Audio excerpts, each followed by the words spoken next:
So let me start by asking you a question. Have you ever felt like you're wearing a plastic smile and yet everybody else around you appears to be okay? It took me 50 years to realise the people pleaser in me was not a positive trait. In fact, it was quite the opposite, because I became busier and busier in life and I had no time to be present with my family, my friends, my work colleagues.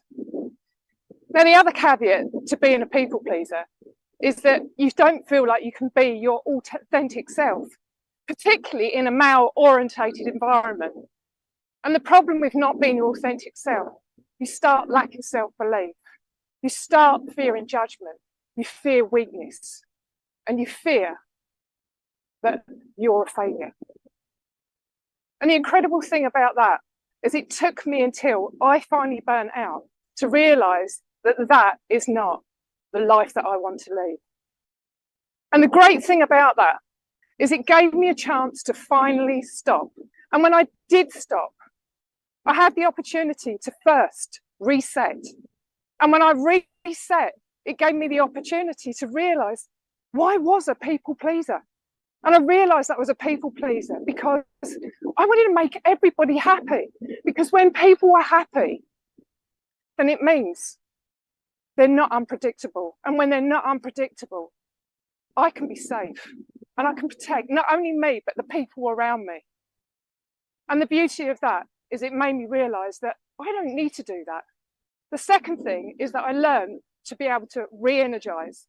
And when I began to re-energise, I did that through walking each day. I went and did meditation, I did yoga. I learned gratitude. And most of all, I learned to love me. Third, I learned to reflect. And when I started to reflect, I reflected on the past. What went well? What didn't go so well? When did things change? And why did they change? And what could I do to move forwards in a much more positive way? And then finally was rediscover. And through the rediscover was about finding my why. What gave me passion? What gave me purpose? What made me fulfilled and happy in life? And as a result of that journey of discovery and the 25 years in an executive corporate environment, it enabled me to create the Freedom Transformation Formula, where I'm able to help my clients to become fulfilled, successful, and mentally and physically healthier.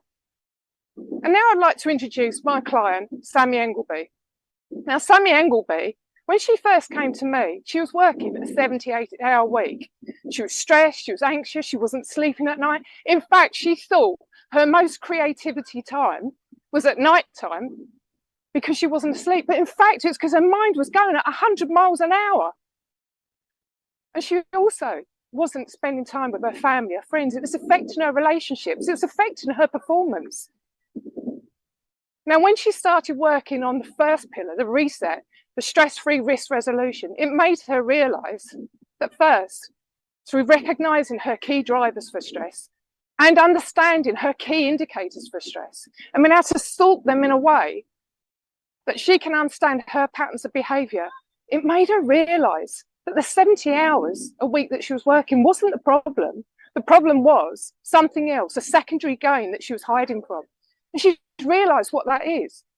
She's also realised that she can be vulnerable. And the beauty of her being vulnerable, it meant that she's now working with her teams in a much more constructive way. Her family relationships are better. She's sleeping better. She's working less hours and her performance is improved. Now, if you would like the opportunity to join me in my 12-week recuperate initiative, put my teeth back in, my elite recuperation initiator, then click on the link and the first 5 people to sign in today will get the opportunity of saving £3,000 on a 12-week program, a 3-day event and an online weekly sessions. So I look forward to seeing you. Join us in the chat. So thank you.